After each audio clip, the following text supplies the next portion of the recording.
Today I'm going to show you guys how to stipple a frame just like this. Maybe you want to make your pistol look cooler, or maybe you want to improve the way you handle recoil with it. This will definitely improve your grip and make follow-up shots a lot easier. First, let's go over a couple of the tools you'll need. Of course, a soldering iron, any Dremel with a flex shaft, or a Dremel stylo, a flexcut u-gouge, a carbide bit, of course eye protection, a flexible metal ruler, sanding drums, different grits of sandpaper, extra tips if your kit didn't come with it, a mini butane torch, and a Glock case to practice on. By the time you cover one whole side of it, you'll be much more confident with your skills. I like to use a pencil when I'm laying out my borders because it's really easy to wipe off when you're done, and you can also make adjustments on the fly. You may want to make changes to your original design, let alone having to change them due to an error you may have made. Now we're going to get started carving our borders with the flexcut u-gouge. Take your time with this tool because it is sharp and it's easy to injure yourself.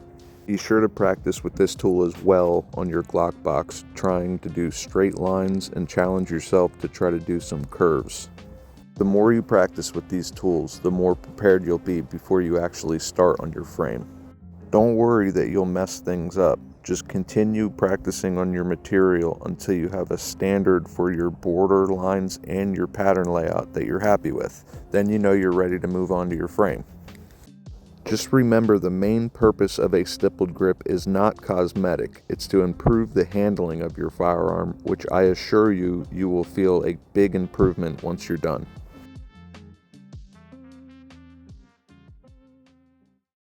Now we're going to get started with recessing the borders with the sanding drum.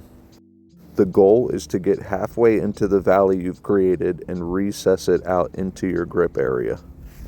Avoid trying to get into areas that are too tight. We'll take care of that later with a different tool.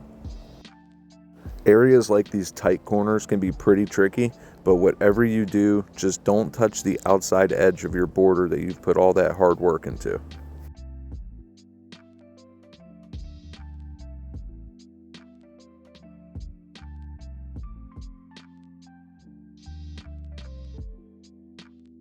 When you're removing the factory texture of the grip, don't worry about going too deep. You just want to soften out any high spots and get it relatively flat so that you have a nice uniform look with your pattern that you stipple.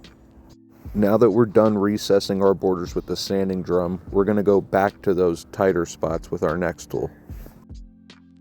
This is the carbide tip, Dremel number 9903.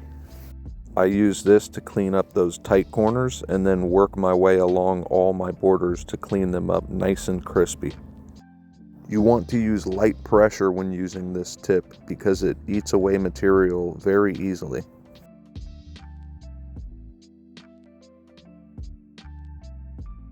When I'm working along straight lines like this one, you notice my Dremel is perpendicular with my line so that if it were to slip, it goes into the grip area that I'll be stippling and not hitting my borders. Once you're satisfied with the quality of your borders, you're then ready to stipple. I'm using two different tips for this pattern. The first small tip is just shy of 2 millimeters, and the larger tip is just shy of 4 millimeters. The first step is doing your pre-border. Using the smaller tip, you'll want to go around your entire border. Try to get as close as you can, but be sure not to touch the outside border line. When I reach a corner like this, I like to put one dot centered right in the middle and then work my way out of it. Now that the pre-border is complete, we're going to start with the next step. Still using the small tip, we're going to go through and do the first layer of the pattern. It doesn't have to be in any specific order, but just try to do it consistent.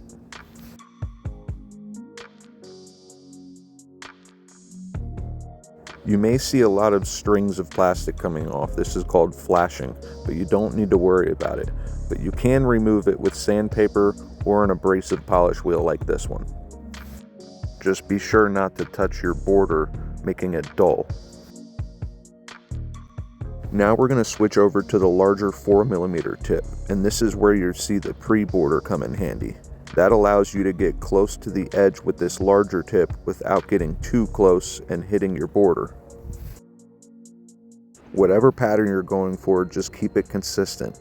This one is a randomized pattern, so I'm trying to avoid perfectly staggered rows of dots or straight lines of dots. I want them all spread out and randomized. As soon as I get out of this tight corner and into a more open area, I like to make little circles the size of a dime, and then I close them off and fill them in one circular direction. That's what gives all these randomized dots a consistent look once I'm done. Each dot I lay down is overlapping the previous ones by 10 or 20%. I don't want to leave any open space underneath the pattern. Now we're almost done and on to the last step to make this look like a high quality stipple job. But first, I just want to mention that all the tools I used today will be linked down below in the video description. These are all high quality tools and more than enough for a DIY person to get several frames done.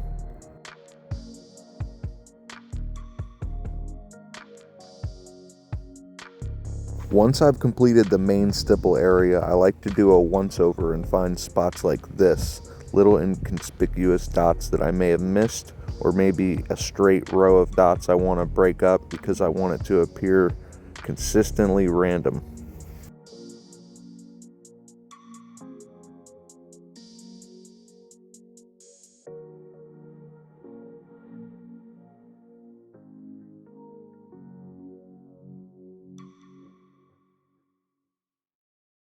Now it's time for the flame bath. Using the butane torch, you're going to carefully make several passes. This is going to get rid of all of those little flashings you see. This brings back some of the shine in the polymer, and it also makes the grip feel more comfortable. Do this in stages if you have to, and be sure not to touch the plastic once you have it hot. Set it down and let it sit for at least 10 minutes. That's it, guys. Be sure to follow all these steps and you'll have a high quality stipple job like the one you see. And remember, if it doesn't turn out looking as perfect as you wanted it to look, it's still going to feel amazing. The improvements from a stippled grip are way underrated. This is one of the few modifications you can make that actually make you a better shooter instantly.